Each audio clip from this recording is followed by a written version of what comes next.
The stableman squinted into the darkness, his eyes straining to pinpoint the source of the static noise. He breathed in as deeply and as silently as his lungs would allow. He had run as far as his legs could carry him, but it was becoming increasingly clear that he couldn't escape whatever it was that stalked him. If he took even a single step, it felt as if his ankles would snap under him, and he would collapse, never to rise again. The tree trunk he hid behind offered little comfort, nor did the old shotgun he gripped tightly in his trembling hands. The thing chasing him had no eyes, no face at all.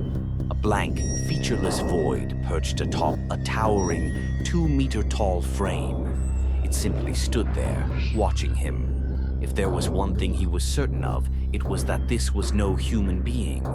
And yet, it had haunted his nights for weeks.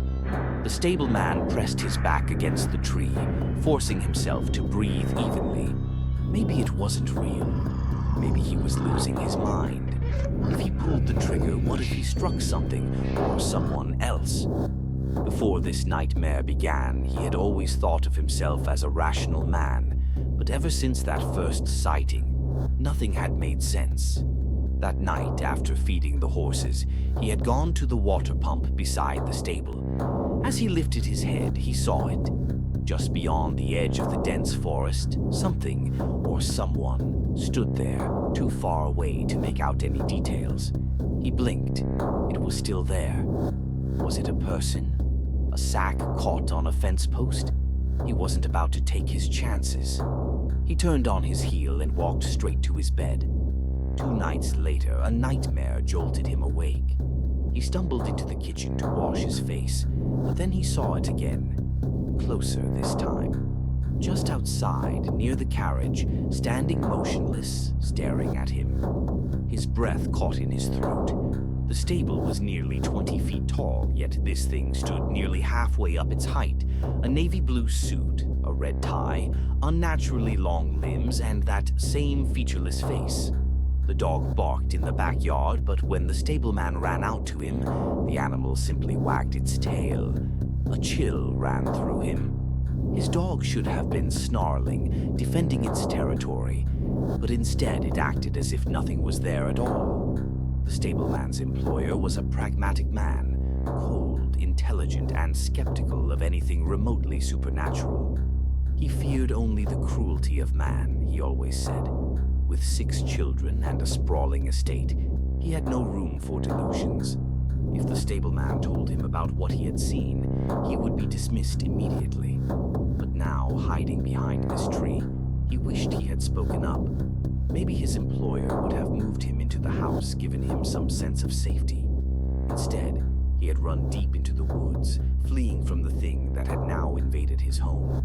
He had arrived at his cabin that evening only to find it waiting for him inside. He had grabbed his shotgun and flashlight and bolted into the forest. He had no idea how long he had been running. His arms shook as he peered around the tree, sweeping his flashlight over the underbrush. Nothing. Then, without warning, the light flickered out. Panic surged through him as he fumbled with the shotgun. A deafening screech filled the air, rattling his skull. The ground trembled beneath him. Before he could react, the tree behind him was ripped from the ground, hurling him forward. The world turned white. When he woke, every muscle in his body ached. He forced himself upright, blinking through the pain. His clothes were soaked with dried blood, and his shirt had fused to the floor where he had been lying. Gunpowder clung to his fingers. And then he saw them. 2 bodies crumpled by the front door. Their faces were unrecognizable, torn apart by shotgun blasts. Blood pooled beneath them, soaking the wooden floorboards. A piece of paper rested on one of the corpses. Shaking, he reached for it. Scrawled in charcoal were the words, "Help me." His breath hitched. He turned to the second body. Another note, "Leave me alone." He scanned the dimly lit hallway. Further inside, another body slumped against the wall. The note beside it read, "You can't run." His legs felt like lead as he stumbled forward. More bodies, more notes. It always watches. Then he saw the children's room. The door was riddled with bullet holes. Inside, a small body lay beneath bloodied blankets.